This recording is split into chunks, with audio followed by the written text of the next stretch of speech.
এখন এটা জেনে যদি আপনি সম্বন্ধটা ভেঙে দিতে চান আপনি পারেন। আপনি কি বলেন? আমার আপত্তি নেই। সিগারেট খেলে যেহেতু ক্যান্সার হয় তাহলে এই অভ্যাসটা ছেড়ে দিতে পারলেই ভালো।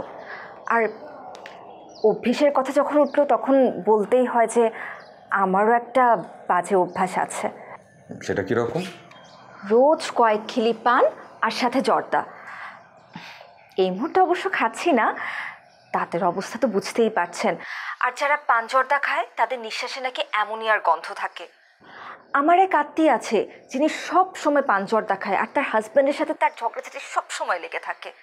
এখন এতে যদি আপনার আপত্তি থাকে তাহলে আপনি সম্পর্ক বাতিল করে দিতে পারেন, কি বলেন? কি বলবো, আমার সিগারেট খাওয়াটা যদি আপনার কাছে গ্রহণযোগ্য হয়, আপনার যদি আপত্তি না থাকে, তাহলে আপনার পান জর্দাতে আমার আপত্তি কেন থাকবে? আর তাছাড়া আমাদের কোম্পানির ফ্যাক্টরিতে অজস্র অ্যামোনিয়া তৈরি হয়, ওটার ঝাঁজ প্রায় সহ্য হয়ে গেছে আমার।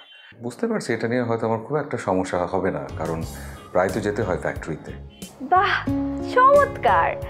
তাহলে তো এ পর্যন্ত দুজনের ব্যাপারে যে যা কিছু জানলাম তা নিয়ে কারোরই কোনো আপত্তি নেই। আর কিছু বাকি আছে আরও 2-4টা কথা। কি? এখন না, পরে বলবো। হাতে কিছু কাজ আছে, এখনই শেষ করতে হবে। জি, রাখছি।